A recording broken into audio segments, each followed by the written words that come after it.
Hey everyone, I'm Madonna Guy and this is David Shield, and we're going to chat to you today about increasing your own self-worth and self-value.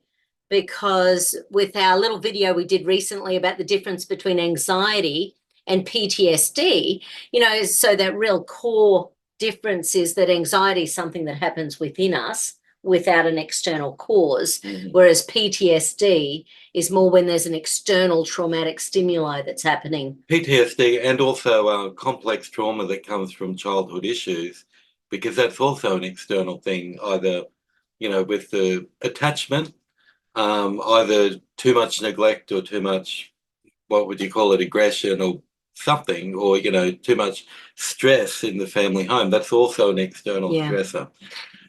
And part of what I was thinking was, some of the things that the people in, certainly in natural therapies in the last, 30 years I've been part of it, we're always talking about raising our own vibration, but what does that really mean? So because I sort of thought, well, I'm just going to whack up the map of consciousness for everyone to have a look at and sort of talk through a little bit about what happens. So when we get angry, it lowers our vibration. When we get fearful, it lowers our vibration. When we feel ashamed or embarrassed or humiliated, it lowers our vibration. And then that vibration that we're putting out there to the world will attract people with a similar vibration. So then that can actually keep us in our own negative patterns. Right. So let's just have a quick squiz at it, because I think it's a really nice one to share. There's lots of them out there on the internet. There's lots of similar things to this. There is, absolutely. And there's a process I use called heart healing. And heart healing, one of the things in kinesiology you can do is you can use this chart to work out where someone is jammed or stressed in relation to a specific issue. So, for example, we know that things like blame. So down here at the bottom, see in this column here, there's an energetic log. So these numbers are the numbers of frequency. And the guy who developed this, David Hawkins, he did over 2 million muscle tests on people over 20 years to work out the frequency of different emotions. He worked this out with kinesiology. He did.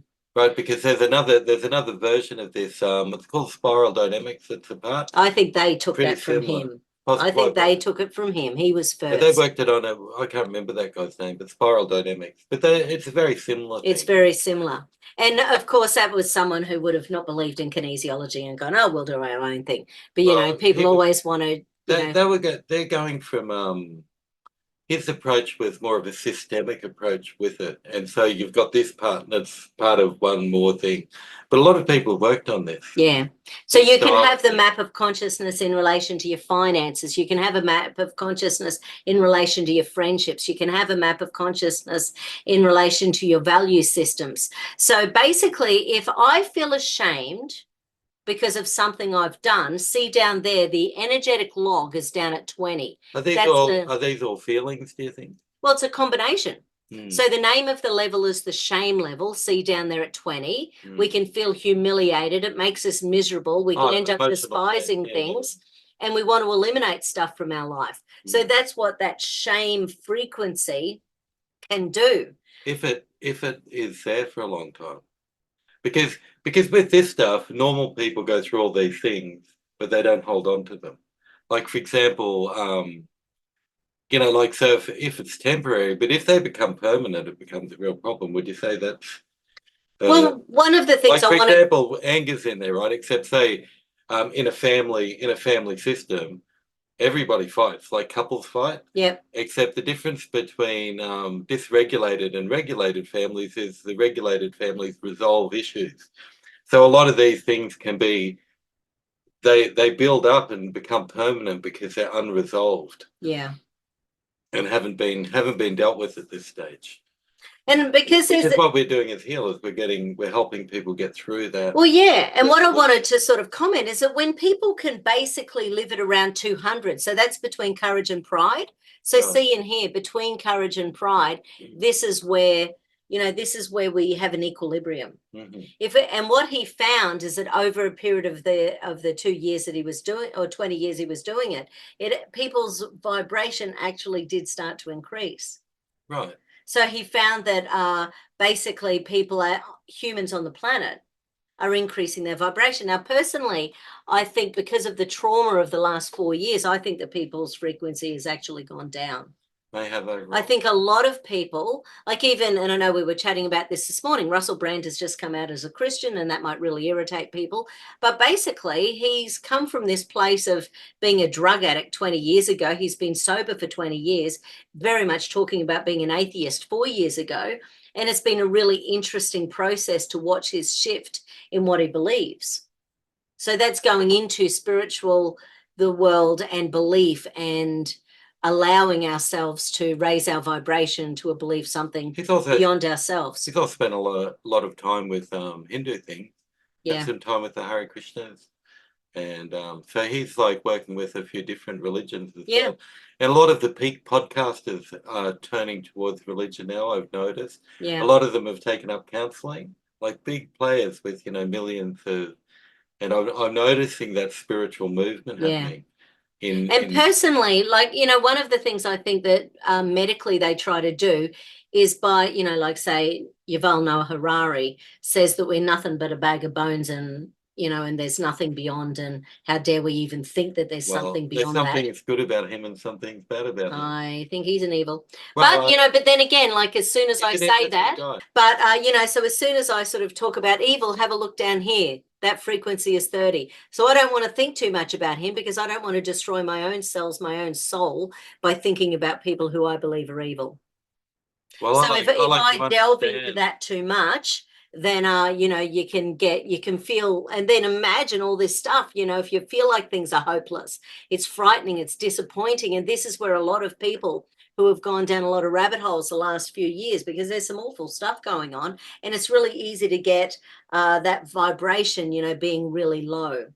So we've got to have laughter, we've got to have friendships, we've got to have fun, we've got to keep light and love in every conversation we have, so that we don't go down into those rabbit holes and forget to come back out again. Well, the other problem with those, like if you take Yuval Noah Harari, some people really like him, some people really don't.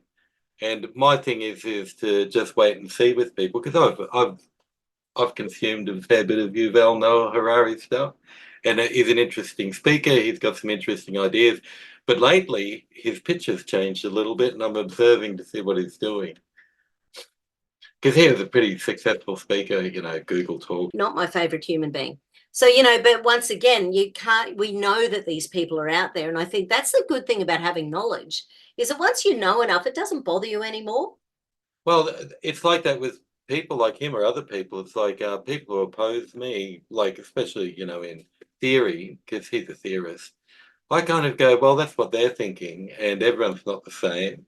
And like you see in politics, there's almost equal amounts of people on the left and the right. Yeah. So you can't say this group or that group, because actually you can. Well, you can, except as Russell Brand says, it's a top bottom system. The left right are really down here, but the top are the people just controlling everything.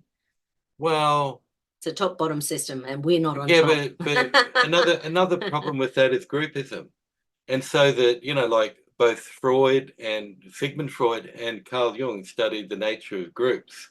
Okay, once we define ourselves inside a group, we're a little bit at the whim of the group, because in Jung's interpretation, the level of consciousness, we just looked at those levels.